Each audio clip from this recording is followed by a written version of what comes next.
So ayan mga idol, nakaligo na rin ako sa wakas.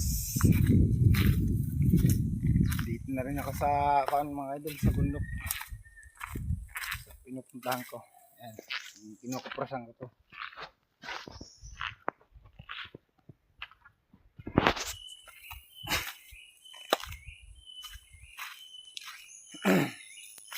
Kukunin ko yung kinuha ko na anahaw ang nakaraan na araw.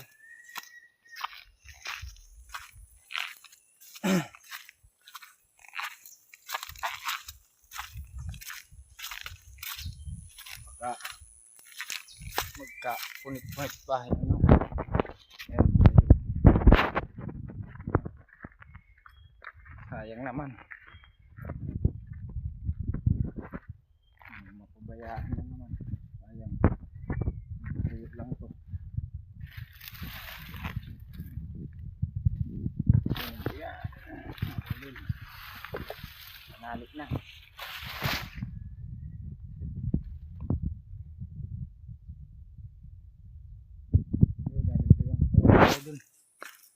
Yung may na lang mga idol.